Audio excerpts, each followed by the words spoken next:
Yes, folks, it's Tales from the Jails with John G. Sutton.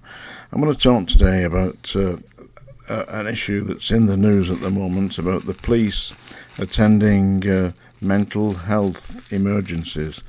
Apparently, the Metropolitan Police are saying that they will no longer attend when people are undergoing a psychotic incident.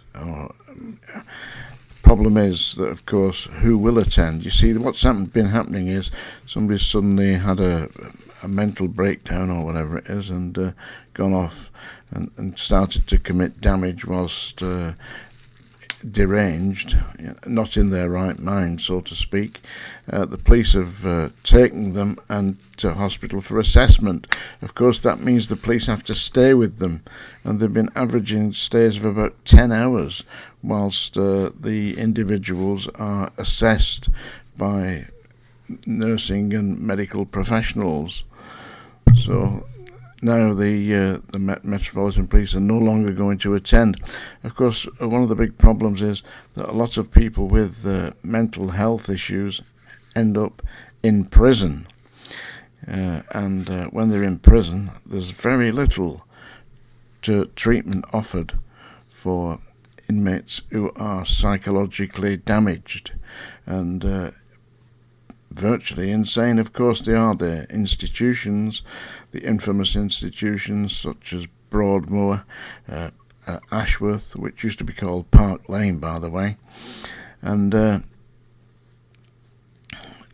inmates get held in these places, but it's very difficult to actually escape from them, get out.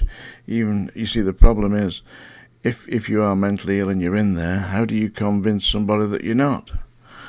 I mean, there's a lot of people who are suffering from degrees of psychopathy, where they're psychopathics, and they can be extremely clever, and they can attempt to imitate normality and get themselves out onto the street when in actual fact they are seriously unwell. And the same pertains in prison. You get people there who are seriously unwell, and the big problem you've got in prison, of course, is that not only are people with mental health conditions in there, but they're undiagnosed.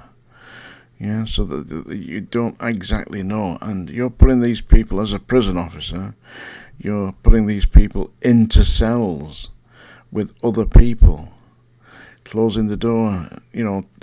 Back in the days, it was 3 to a cell. There was pretty well standard practice at Wormwood Scrubs and at Strange Ways, Armley Jail, Liverpool, Walton Jail, Birmingham, all the rest of it. 3 to a cell was standard practice, and if you've got one of those inmates that is psychologically disturbed, they could do practically anything. Self-injure, that was definitely one of the big problems. I mean, you can notice people who are self-injured usually have laceration scars down their wrists and on their arms. Of course, people who are psychologically ill will frequently try to hang themselves, and this is a real problem. That's why you get many suicides in prison, because the people who are doing this are undiagnosed as being mentally ill. But the police are now saying that they're not going to get involved. So who is going to get involved? Well, it'll be the nursing staff, or the ambulances. You see, to section somebody, you've got to take them. You've got to be 2 independent doctors. Yeah, you can be referred by a close member of your family, or a police officer can refer you for assessment with a view to being sectioned under the Mental Health Act. Now, if you get sectioned under the Mental Health Act, you get taken and held in prison, in a virtual prison, a hospital, yeah? But you are locked in, you're not free, yeah? You are incarcerated, in effect. And the problem that the prisons have got is that they are housing, I would say, 10% of the prison population is psychologically damaged, potentially mentally ill. Certainly a great number of inmates are intellectually subnormal, so they can't survive outside. So what do? They commit offences to get themselves locked up, where they're actually in an institution where they're fed 3 times a day, and they don't have to worry about this.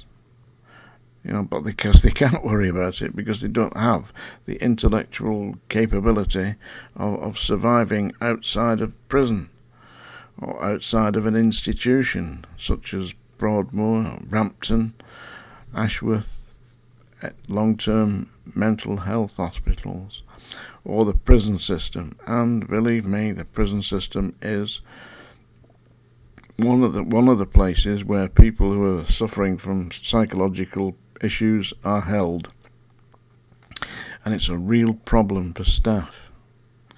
So that's what the news today, that's what I'm talking about today.